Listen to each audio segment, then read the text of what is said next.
So apparently everybody did well with the movie except us, except the ones that made the movie and the ones that acted in the film, and we all just got, kicked in the teeth, and that was that. Salut tout le monde, c'est Xavier, bienvenue sur Watch Mojo français. Aujourd'hui on se retrouve pour le top 10 des films jamais sortis pour des raisons choquantes. We'll talk about it, okay? Okay, I love you. I love you. Our only hope lies in the prophecy. Doesn't make any sense. Pour cette liste, on s'intéresse aux films quasiment ou totalement finis, mais qui n'ont pas pu avoir de sortie au cinéma. Si certains ont pu être diffusés en ligne ou à des projections spéciales, il reste encore à les distribuer comme il se doit dans les salles obscures. Quel film pas encore sorti mérite, selon vous, d'être montré au grand public? Dites-le moi en commentaire. Numéro 10, Les 4 Fantastiques. Avant que Tim Story et Josh Trank ne débarquent, il y a eu une adaptation indépendante de l'histoire de la première famille de super-héros de Marvel.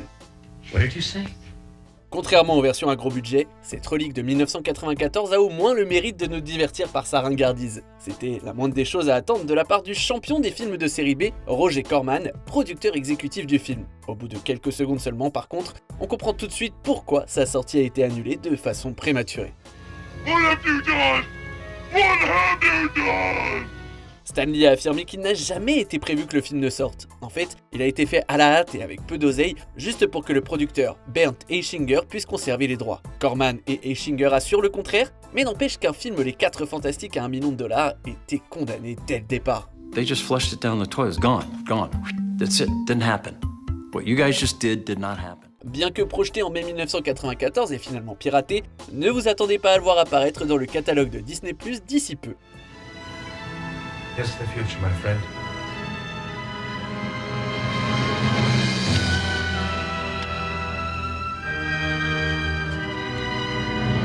Numéro 9, Dark Blood. Please take pleasure in the unfinished film Dark Blood.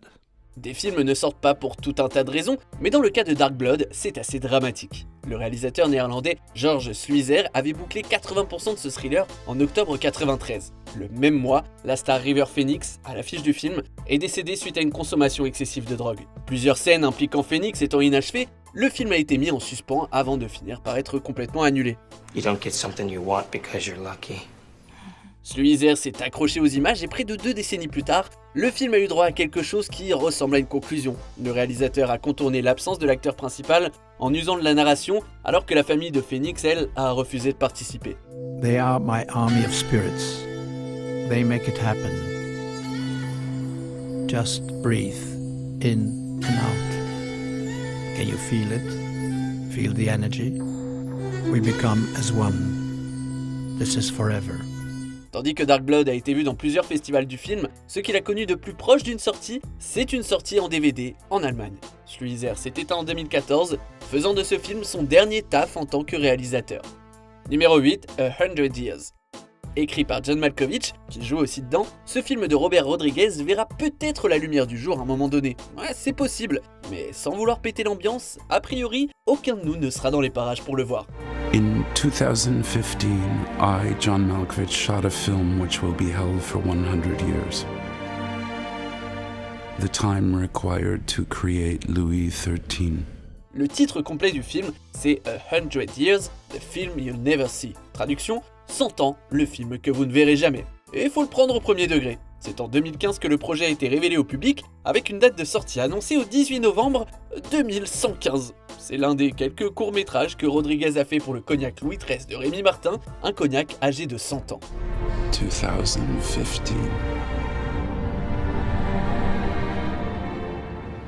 Thrilling. Le film de SF a été scellé dans un coffre-fort spécial qui s'ouvrira automatiquement à la date prévue pour l'avant-première. Des billets en métal ont été donnés à Rodriguez, Malkovich et environ 1000 autres personnes, mais on va pas se mentir, ils vont devoir les transmettre aux générations futures. Have you really made that film? I have, Graham. Sadly, I must say, it's not the first one I've made that no living person will ever see. Pour l'instant, il y a 3 teasers qui accompagnent 100 Years, chacun présentant un futur différent. Hey, what are you doing here? Numéro 7, Bill Cosby 77. Le 12 juillet 2014, Bill Cosby a eu 77 ans. Ce même jour, Cosby a enregistré un spectacle de stand-up de 60 minutes devant un public au Jazz Center de San Francisco. Réalisé par Robert Townsend, Bill Cosby 77 devait sortir sur Netflix en novembre de cette année-là. Un mois avant la date de sortie prévue, pourtant, une vidéo est devenue virale dans laquelle on voit Hannibal Buress, un autre humoriste, pointer du doigt les accusations dont a été la cible Cosby dans sa vie au cours d'un sketch de stand-up.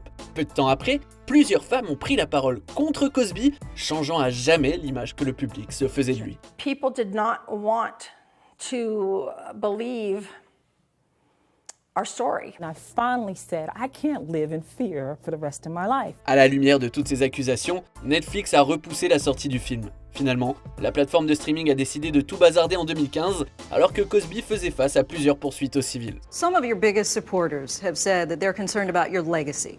What would you like your legacy to be? I really know about what I'm going to do tomorrow. I have a ton of ideas to put on television about people and their love for each other. La condamnation de Cosby de 2018 a été cassée en 2021, de façon assez controversée d'ailleurs, mais je doute que Netflix diffuse un jour son film. Yes, there will be no paper conviction, but he will always have to live with the fact that 12 jurors looked him in the eye and said guilty, guilty, guilty. Numéro 6, The Vanishing Act. Le vol 370 de Malaysia Airlines reste l'un des mystères les plus étranges du siècle. Le 8 mars 2014, un Boeing 777 a décollé de l'aéroport international de Kuala Lumpur, mais n'a jamais atteint Beijing, sa destination. This is aviation's greatest mystery. The last time the world had this interest in a missing airplane, the captain was Amelia Earhart. Personne ne sait ce qui est arrivé à l'avion, qui a disparu, comme les 239 âmes à son bord. À peine 2 mois plus tard, un trailer a été diffusé au Festival de Cannes pour The Vanishing Act, l'histoire jamais racontée de l'avion malaisien disparu. Et évidemment, la bande-annonce a été jugée offensante à l'égard des disparus et de leurs familles, surtout étant donné que le film se base plus sur des théories que sur des faits. Dans tous les cas, le réalisateur Rupesh Paul voulait sortir le film au mois d'août de cette année. Après plusieurs années par contre, on n'a toujours rien vu. Numéro 5, Empires of the Deep. We've been waiting generations for this moment. Coproduction sino-américaine, Empires of the Deep avait l'ambition de démarrer une franchise pour concurrencer Avatar de James Cameron. Ouais, mais quand on regarde la bande-annonce, on a plutôt l'impression de voir le prochain film Donjons et Dragons.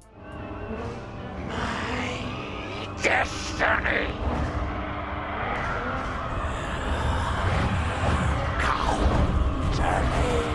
Là où la plupart des films de la liste étaient dotés d'un petit budget, cette aventure fantasy en 3D a coûté au moins 130 millions de dollars. La production a été rongée par les problèmes, changeant à 4 reprises de réalisateurs avec une quarantaine de brouillons à la clé. My people have put their faith in me, and I'm their only hope. De nombreux acteurs ont quitté le navire au milieu du tournage, d'autres n'ont pas reçu un sou. En 2012, on a eu droit à une bande-annonce avec Olga Kurylenko dans la peau d'une reine des sirènes. Il y avait aussi des crabes géants et des effets spéciaux dignes d'un téléfilm de la chaîne Sci-Fi. Sans surprise, on n'a pas encore vu le film au cinéma. Mais si jamais il sort pour de bon, va vraiment falloir utiliser le titre « L'île aux sirènes contre les plésiosaures ». Numéro 4, I Love You Daddy. Louis C.K. a endossé le rôle d'auteur, réalisateur, monteur et acteur pour ce film. Après avoir été diffusé pour la première fois au Festival international du film de Toronto en 2017, la société The Orchard a fait l'acquisition des droits du film pour 5 millions de dollars. Une sortie était prévue pour novembre 2017. Sorry, that's what's called for. Called for by Me. Le studio croyait dur comme fer au projet, voyant en lui un gagnant potentiel de récompense. Des copies du film ont été envoyées à des groupes de critiques et des votants de l'Académie. Sauf que comme C.K. s'est retrouvé au beau milieu d'un scandale de comportement douteux, The Orchard a annulé la sortie.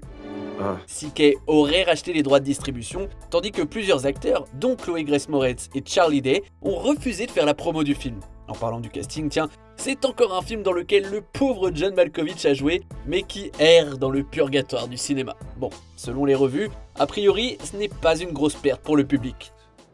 Can we get the check? Numéro 3, Duns Plum. Entre Blessure secrète de 93 et l'adaptation de Gatsby le Magnifique en 2013, les prometteurs Leonardo DiCaprio et Tobey Maguire ont joué dans ce drame indé. Avec aussi Kevin Connolly à l'affiche, Duns Plum nous montre un groupe d'amis qui se retrouvent dans un resto et c'est à peu près tout. Les dialogues sont en grande partie improvisés. D'ailleurs, le producteur David Stuntman a dit de Maguire qu'il a, je cite, révélé des expériences et des tendances personnelles. Ça explique sans doute en partie pourquoi Maguire et DiCaprio n'ont pas voulu que le film sorte. Les deux acteurs ont eu l'impression qu'on leur avait mis à l'envers, assurant avoir signé pour un court et non un long métrage. You're making people cry and run out of restaurants, and it's like, okay with me. I'm sick of fucking the nice guy routine, bro. Yeah, but you're being an asshole. When I first met you, were an asshole just like me. Finalement, ils sont tombés d'accord pour que le film soit diffusé en retirant quelques scènes. Et surtout, en empêchant qu'il soit diffusé au Canada ou aux États-Unis. Pour les Nord-Américains, Don's Plum se trouve sur YouTube au pire. You thinking about me? No? Alright, I'll talk to you later. I'm getting no love, no action tonight. Numéro 2, Uncle Tom's Fairy Tales. Penelope Spheeris est connue pour des films tels que Wayne's World et Les Chenapans. Babes are like a bad song. Once you get them stuck in your head, you can't get them out again.